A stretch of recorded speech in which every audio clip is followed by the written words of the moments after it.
신세계 왜 했냐? 신세계 같은 경우에는 현대백화점이랑 신라호텔 모두 리오프닝이라고 제가 말씀을 드렸죠. 근데 그런 관점에서 그러면은 롯데는 왜? 롯데 백화점도 있고 롯데 뭐 면세점도 있고 하는데 롯데는 그럼 왜 안 하느냐? 그래서 롯데를 찾아보려고 했는데 롯데 같은 경우에는 롯데 쇼핑이 있어요. 하지만 롯데 쇼핑 같은 경우에는 아직 상장이 되어 있지 않기 때문에 이 부분 때문에 내가 굳이 롯데 면세점이라던가 뭐 롯데 백화점이라던가 이런 거에 대해서 구매를 하고 싶다라고 하면은 호텔 롯데가 없으니 롯데 지주를 사시는 게 맞아요. 지주를 사시는 게 맞고 아니다. 나는 그래도 실질적으로 돈을 벌고 있는 그게 찍히는 관련 주를 사고 싶다 하시는 분들 같은 경우에 그래서 제가 이제 신세계를 선택을 했거든요. 일단 백화점의 비중이 저는 많을 거라고 생각을 했는데 의외로 면세점의 비중이 되게 많았어요. 그래서 면세점, 백화점, 패션 및 라이프스타일, 화장품 제조, 도소매 요렇게 이 순서대로 나와 있었고요. 이마트 같은 경우에는 이마트 주식이 따로 있으니까 그쪽으로 보시면 됩니다. 백화점 같은 경우에는 신세계, 그 다음에 신세계 동대구 복합, 환승센터 요게 있고요. 그 다음에 대전 신세계 요렇게 3개가 있습니다.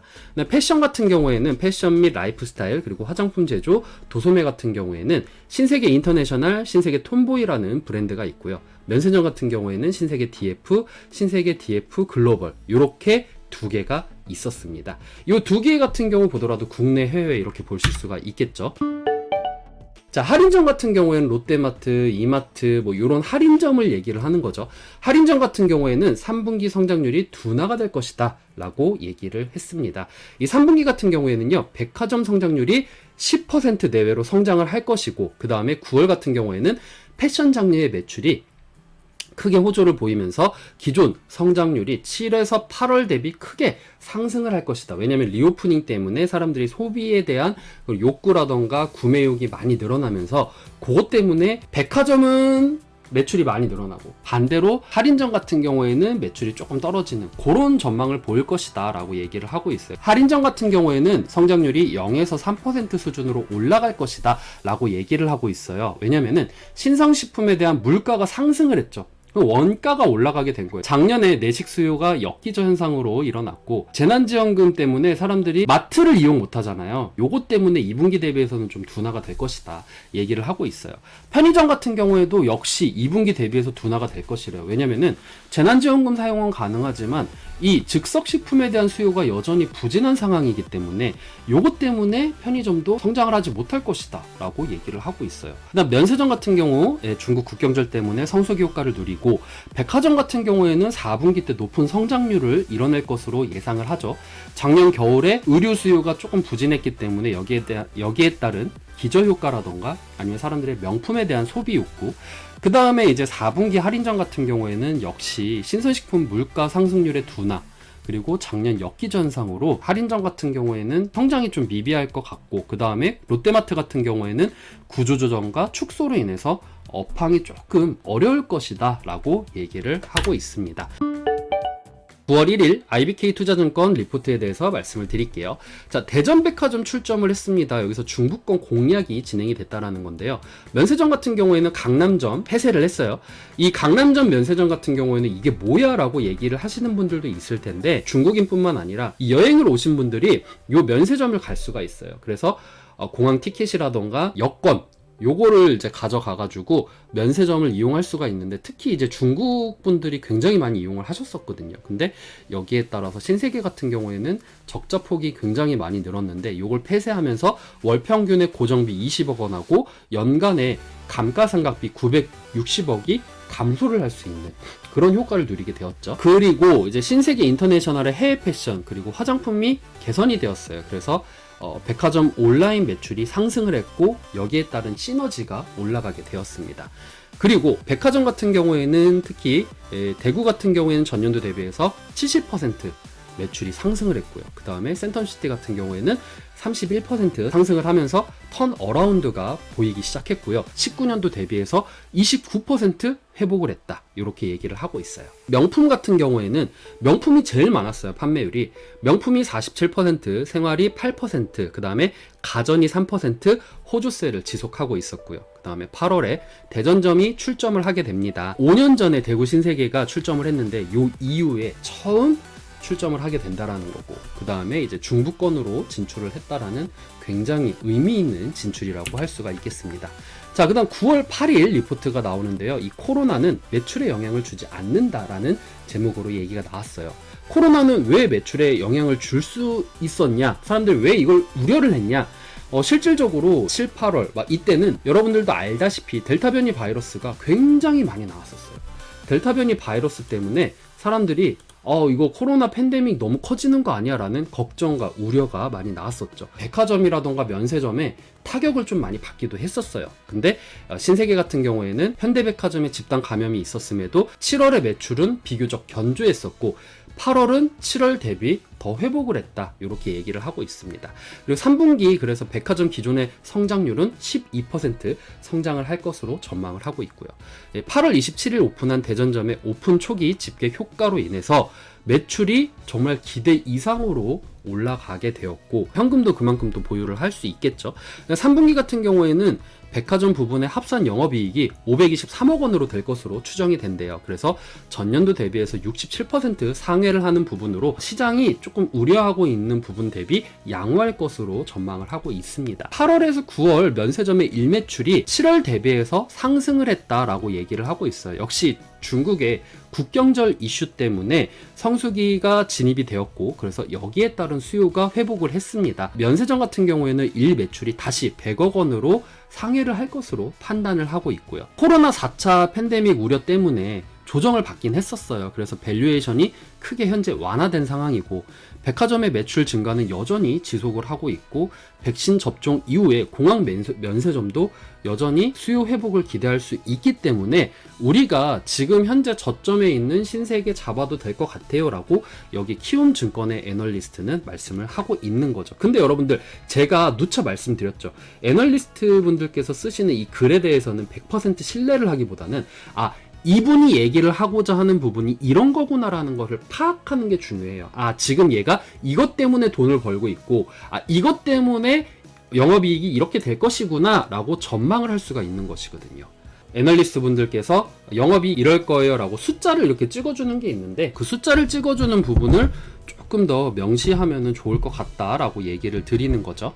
자, 그 다음에 코로나 4차 팬데믹 우려로 인해서 조정을 받으면서 밸류에이션이 크게 완화되었다. 이게 조금 이분이 말하고 싶은 부분이었나 봐요. 자, 그 다음에 9월 29일 날 키움증권에서 또 리포트가 나옵니다. 3분기 영업이익 같은 경우에는 시장 컨센서스 대비해서 소폭 상회가 될 것이다 라고 얘기를 하고 있습니다. 백화점은 코로나의 우려에도 불구하고 명품이라던가 패션 중심의 매출이 호조세로 가고 있기 때문에 매출이 15% 성장을 할 것이다 라고 전망을 하고 있어요. 8월 27일 날 대전점이 오픈했다고 얘기를 했죠. 그래서 여기에 따른 집계 효과가 나타나면서 기대 이상의 매출 흐름을 보일 수가 있습니다. 수익성이 좋은 패션 수요도 지금 강하게 개선을 하고 있죠. 제가 어제도 질문 드렸지만 여러분들 이제 위드 코로나가 나오면 뭐가 달라져요? 내가 좋아하는 스포츠 관중도 할 수 있고 내가 좋아하는 가수의 콘서트도 갈 수 있고 아니면 친구들끼리 모여서 어디 놀러 갈 수도 있고 사람들이 제일 먼저 신경 쓰는 거 옷! 3분기 백화점 영업이익은 564억 원으로 전년도 대비해서 80% 시장이 좀 우려를 한 부분이 있었는데 이 부분 대비해서는 양호할 것이다 라고 얘기를 하고 있어요. 면세점 같은 경우에는 7, 8월 조금 우려를 했지만 국경절 앞두고 있어가지고 국경절에 대한 그 성수기 효과를 보면서 2분기야 좀 동일할 것이다 라고 얘기를 하고 있고요. 2차 접종자가 늘어나면서 백화점의 패션이라던가 자파 수요가 당연히 3분기 때 올라가고 4분기 때는 더 올라갈 것이죠. 그래서 내년 해외여행이 이제 재개가 되면은 공항 면세점의 수요 회복 기대감도 여전히 유효하다. 이렇게 얘기를 할 수가 있는 것이죠. 열흘 전에 리포트가 또 나옵니다. 양호한 실적 그리고 현재 저평가다 얘기를 하고 있어요. 전 계열사의 실적 회복세가 일어나고 있고 그리고 의류 매출이 크게 회복되면서 실적 개선의 의미가 크다라고 얘기를 하는 거죠. 4분기 때 위드 코로나 상황이 오면은 소비에 대한 회복이 엄청나게 지속될 것이다 라고 얘기를 하고 있는 거고요. 그 다음에 4분기 영업이익 같은 경우에는 500억 규모의 광주 신세계가 연결 실적으로 이제 편입이 된다라는 거죠. 그래서 22년도 유통 섹터 내 실적 개선폭이 두드러질 것이다. 그러니까 지금 현재 신세계에 대해서 물려있는 사람들은 나는 그럼 손절을 해야 될까? 라고 생각을 하신다면은 적어도 4분기 때까지는 바라보는 게 맞지 않을까라고 생각을 하는 거죠. 신세계 회복은 되고 있지만 그래도 물려 계신 분들이라고 하면은 내가 어떻게 대응해야 될지는 이런 내용들을 보고 내가 전략을 세울 수가 있는 것이죠. 자, 21년도 3분기 연결 기준의 총 매출액 같은 경우에는 2조 3,001억 원으로 전년도 대비해서 20% 성장이 될 것이고, 영업이익 같은 경우에는 1,141억 원으로 YOY 대비해서 350% 성장을 할 것이다. 어마어마한 수치죠. 난 명품이 백화점 성장을 견인하고 있어야 실질적으로, 제가 말씀드렸잖아요. 영등포 신세계를 갔는데 명품 코너만 가더라도 확 느껴요, 진짜. 마진이 높은 의류 매출 회복이 15% 이상 높은 성장세를 이뤄내고 있고요. 연세점 같은 경우에는 3분기 1매출 명동점 기준으로 해서 90억 원을 상회를 하고 있습니다. 오, 신세계가 대전의 명소라고. 그만큼 이제 실적들이 많이 좋아진다니까요. 4분기 때. 그럼 이게 찍히면은 7월의 일매출이 6월의 일매출보다 저조해서 좀 우려를 하긴 했으나, 그럼에도 불구하고 9월에 회복세를 보이면서 3분기 때 강남점 철수 효과로 2분기 대비 수익성이 크게 올라갈 것이다. 왜냐면 이제 적자폭이 없어졌으니까. 9월 29일 날 키움증권 리포트에서 제가 발췌를 한 부분인데요. 파란색 부분이 2020년도 부분이고요. 그 다음에 노란색 부분이 2021년도, 그 다음에 내년은 빨간색이에요. 자, 그러면은 여러분들이 보셨을 때 어떤 주식에 대해서 관심을 가지면 좋을까요? 저는 호텔신라를 좀 더 좋게 보는 게, 일단 유일하게 이 영업이익 전망에 대해서 유일하게 마이너스 폭을 2020년도에 직격탄을 맞았어요. 그리고 저는 어떤 애들 좋아한다고 했죠? 마이너스였던 애들이 플러스로 바뀌면서 실적 뽑아내는 애들이 너는 너무 좋다. 그런 관점에서 보면 저는 호텔신라를 굉장히 좋게 바라보고 있어요. 근데 그에 못지않게 신세계의 성장폭도 굉장히 두드러져요. 왜냐면은 호텔신라를 빼더라도요, 2020년도에 대한 영업이익 폭을 보면은요, 적자폭도 있었고 여러가지 코로나 영향도 있었지만, 여기 나머지 있는 유통업 애들에 대비해서는 굉장히 낮아요. 올해는요. 그리고 내년에도 성장폭이 괜찮아요.